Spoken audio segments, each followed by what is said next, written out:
In Genesis 1:29, then God said, I give you every seed-bearing plant on the face of the whole earth, and every tree that has fruit with seed in it, and they will be yours for food.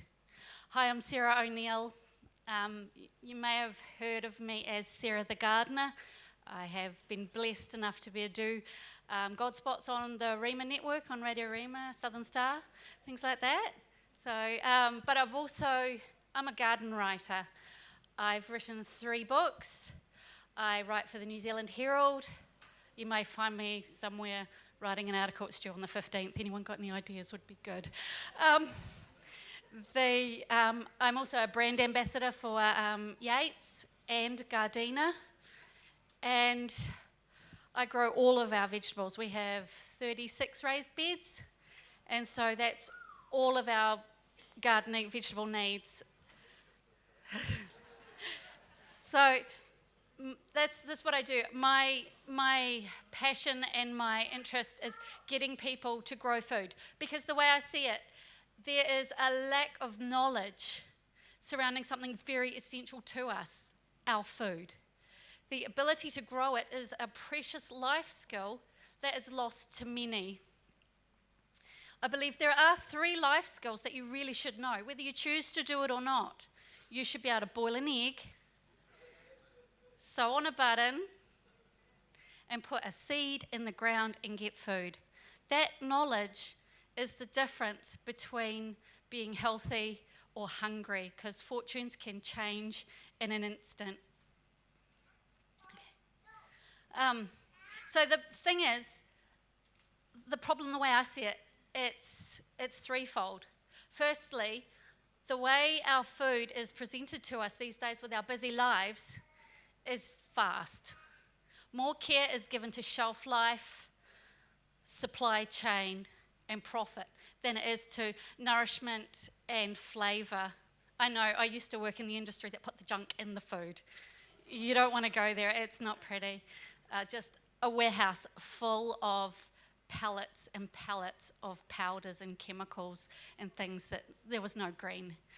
And the thing is, our kids are growing up not knowing what freshly harvested food looks like.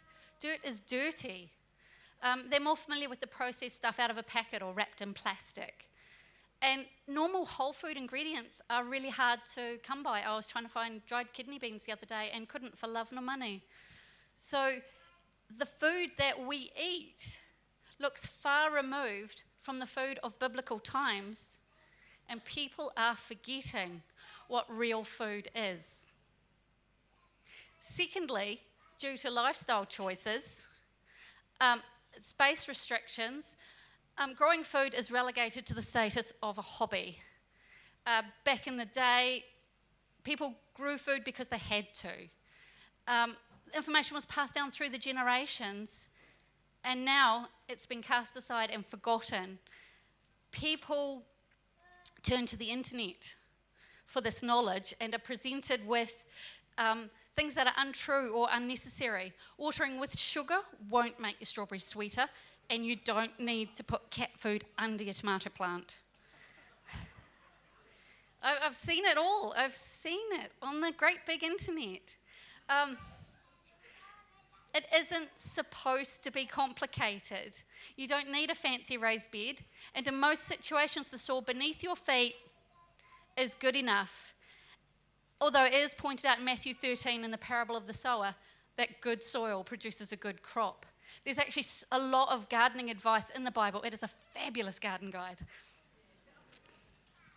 Thirdly, the loss of this knowledge and first-hand experience of growing food, you miss out on some amazing godly things. The wonder of a seedling unfurling for the first time, looking closely at the way a pea shoot grows. It's like folded intricately like an origami, and as it grows, it unleashes itself. It is just beautiful, absolutely beautiful. Broad beans, can't stand them, grow them every year. But when you open a broad bean pod, the inside of the pod is lined like velvet. God took so much care of a broad bean that it would emerge perfectly. You see the wonder of God in everything in a garden all the time. And aside from that, if you don't garden, you don't understand a lot of the references to gardening in the Bible. They are just scattered throughout it. And what was so common to people once before, which is why God used it, is because it was a language that everybody knew. Nowadays, the parables would be a lot more appreciated and understood if they were about social media. Everyone knows the parable of the vine and the branches in John 15. But unless you've ever pruned a fruit tree, you don't get it. When you cut a fruit tree back hard, it will bear more fruit. It doesn't make sense. It's counterintuitive.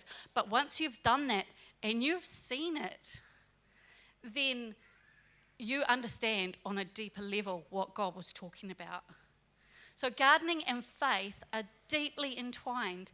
And unless we return to a place where it is common knowledge, then we are not only missing out on sustaining ourselves in the way God intended, but we miss out fully on understanding great swathes of His word.